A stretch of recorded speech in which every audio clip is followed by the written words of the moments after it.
Kenneth Yellen. I don't usually like to yell down here in hollow ground, but I'm going to do it today. This is the first part of our tribute ride. As in every year, we come down here to pay respect to those that made the ultimate sacrifice for us, for our freedom. Sometimes it doesn't feel that way. A lot of people say, what were we doing involved in that war? We lost a lot of innocent lives for no reason at all. But I think being here today and paying our honor to them will show the rest of the country that what these men and women did, they did for our freedom. And that's why we're here, to show our love and affection for those that can't be here. We have an old saying that came when we started the organization: we ride for those that can't. And by damn it, look at today, how many rode. God bless you all. You're the best. You're showing your respect and honor to those that are on the wall. It's hard because I don't plan anything when I come here. I just gab. If it comes out, I don't know how it comes out, but I try to do the best I can to honor these gentlemen and women. Everybody knows that the word is out that this is the last Rolling Thunder. Now we just got word that President Trump is questioning why it costs so much for veterans to have to pay for a permit and security at the Pentagon parking lot.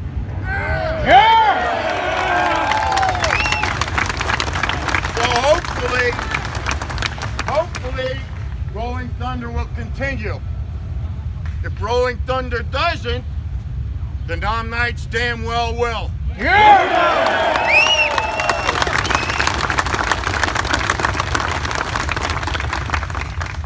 Being we had the word that this was the last one, we felt we always give a plaque to the Nam Knights in all our chapters. We tried to do something a little special this year. We made a 2-ton plaque. The poor guys that have to carry this down and set it with Jack and I are probably going to have big muscles. We came up with a gas tank that represents us riding our motorcycles. We felt that there was a good way to show for the last Rolling Thunder bikers being at the wall. I hope you all saw it in the lobby of the hotel and you got to see it. A lot of work went into it. Actually, the guy at the trophy place donated, he couldn't believe what we were doing, donated all his time and all his materials for us. So, I think it was a special.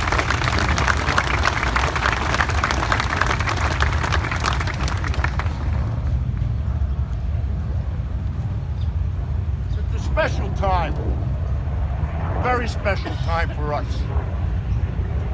The camaraderie Friday and Saturday and the whole weekend is, you can't get any better. But the reason we're here is for those on the wall. And that's the hardest thing in the whole weekend. There's a lot of guys on there that you all know. Either you served with them, you grew up with them, they could be family, could be your mother, could be your father. And that's what we're here to do, is pay our respects for them. And that's a great thing, a very great thing. So, Prospects Brothers on the wall, okay? Reverend pictures of Reverend, his brothers on the wall. I'm not going to go through the full list. We have a lot of them. We all made the run yesterday to Arlington National Cemetery and respected those from our organization that are buried there, okay? It's tough. It's hard to be here. It takes a lot of guys a long time to be able to put their feet down here on this hollow ground, because they serve with a lot of guys that are on there and don't want to remember what happened. It takes time. We've had a lot of guys. I met one year when we first came down here, we were sitting at the hotel, it was midnight, and somebody said, you know what? We've never been to the wall in the dark. Why don't we go down to the wall and see what it's like? We all jumped on our bikes and we rode down there. As we're walking down towards the apex, one of our members sees a gentleman kneeling at the apex with his hand against the wall. He went over and put his hand on his shoulder to see if he needed any help or whatever. As he got to talk, the gentleman had a .45. He was going to shoot himself at the wall at the apex. That gentleman's name is Clutch. He's no longer with us. He had passed away last year from cancer. He came back to we took him back to the hotel with us. He opened up the First Georgia chapter. Just goes to show you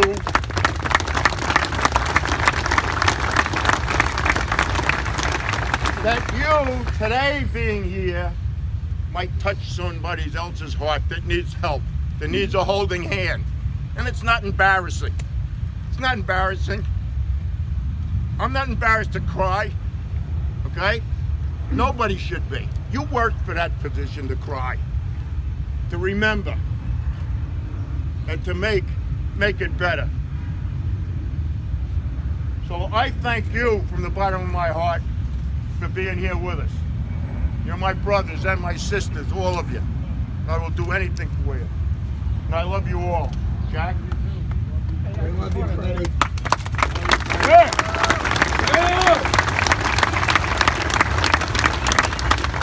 Just to echo, I lost a little volume recently. Hope you understand. I can't get the volume out, the decibel level, and I got a little trouble with pronunciation, so bear with me. Hopefully it'll come back one day. To echo what Fred said, since we started the club, at least a dozen members have come up to me and said that they were about to kill themselves if it were not for the club.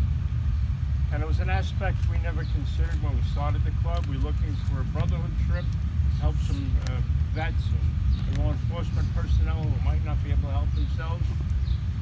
But behind that, we have saved lives. And just as Fred said about Clutch, at least a dozen members have been in the exact same situation, gunning them out. They hesitated, thank God they did. We found them and we embraced them and brought them into our family. And on another point, we keep hearing from people that say, oh, you know, what a terrible waste. These people died for nothing. Well, I say bullshit.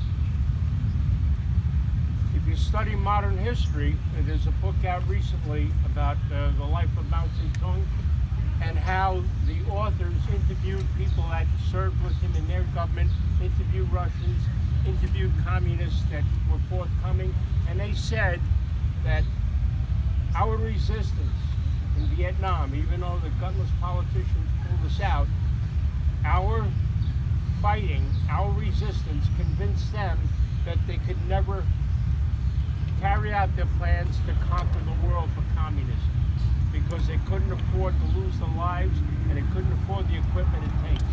And these guys on the wall and gals, they earned it and they stopped the spread of communism. So, somebody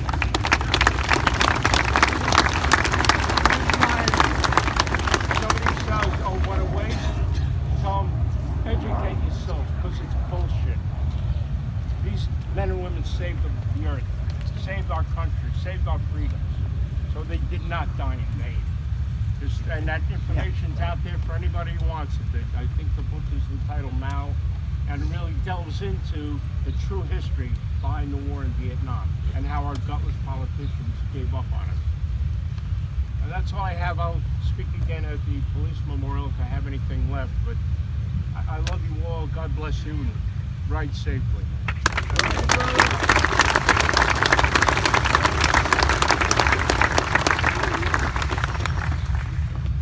I don't know, maybe it's the time, maybe it's the day. I've never heard you more eloquent.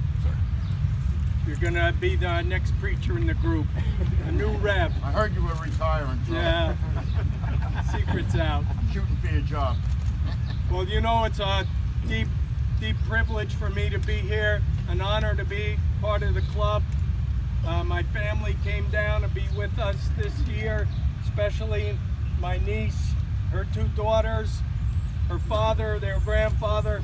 He's the name on the wall.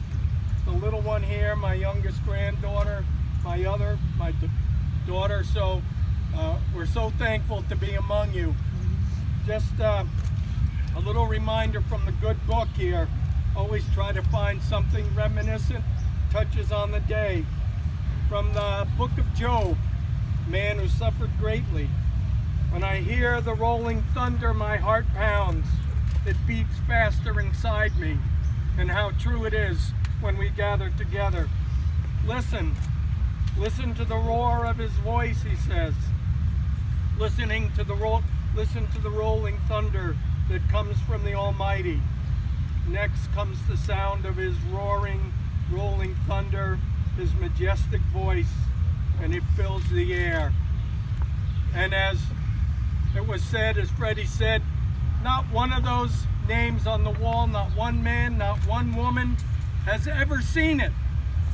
They were never privileged to see this wall like we have. We are the living memories. They live within us forever. So that's why it's so important for me and all of us to be here today. We keep them alive. And my niece and her girls are going to be part of the presentation. This is the 50th anniversary of his sacrifice, so it's especially significant. And one little thing before I pray or sing taps as I've known to do. St. Paul said, "My time is near an end. I am being given up as a sacrifice. I have fought the good fight. I finished the race. And now there is a crown of glory being given to me, not only to me, but to all who wait for his appearing. I fought the good fight. I finished the race." Shall we pray?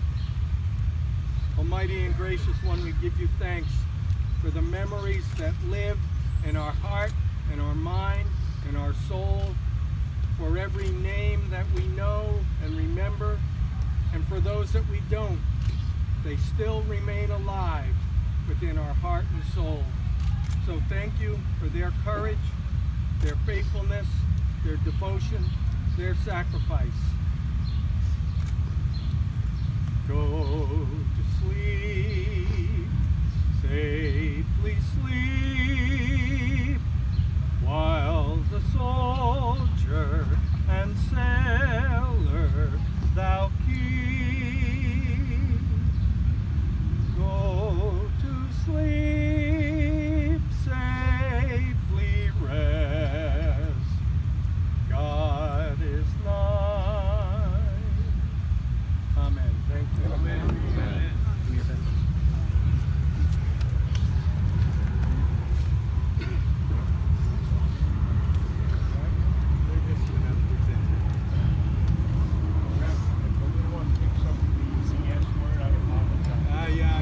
I think her mother took note of that, Jack.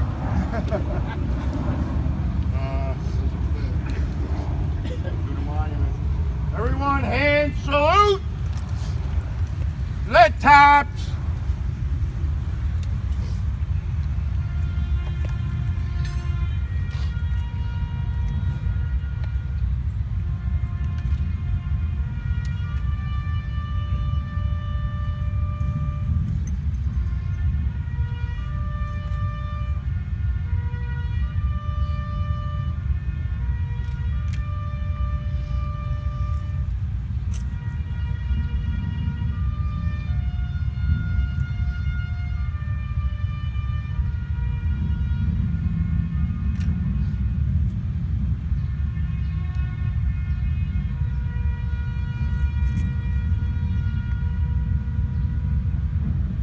Two.